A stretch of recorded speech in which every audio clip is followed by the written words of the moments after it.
Infructueux en septembre, les déplacements du stade ont une autre consistance ce mois-ci. Succès à Montpellier en top 14 et performance ce week-end à Londres.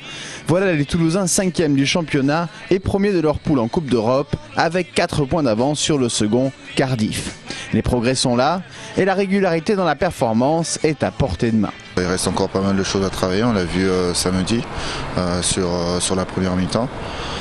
Mais malgré tout, on se sent mieux qu'on l'a été il y a quelques temps. On se rend compte qu'on retrouve de l'efficacité, on a réglé, on n'est pas dans le trop joué, on n'est pas dans le non joué, on est dans une phase où on est maintenant intelligent, on choisit effectivement les bons ballons. Je dirais qu'on est à 80% de notre meilleur niveau.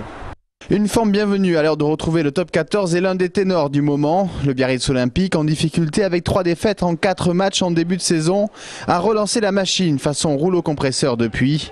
Ils sont invaincus depuis le 6 septembre dernier. Biarritz, c'est le gros morceau de ces 3 matchs qui viennent.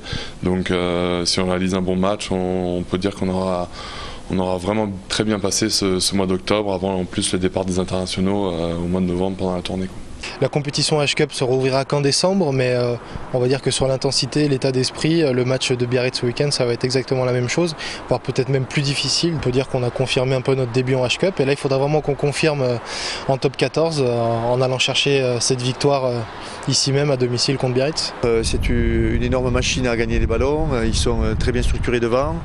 Ils ont des joueurs en grande forme derrière avec beaucoup de vitesse, ils jouent les coups à fond, ils jouent beaucoup de ballons sur les ballons de récupération. Donc une équipe qui se présente avec des armes très importantes. Et notamment une défense qui n'a encaissé que 5 essais depuis le début du championnat. Même sans Traille et Thion a priori laissés au repos, les Rouges et Noirs recevront samedi à 14h15 à Ernest Vallon la plus grosse opposition depuis le début de saison.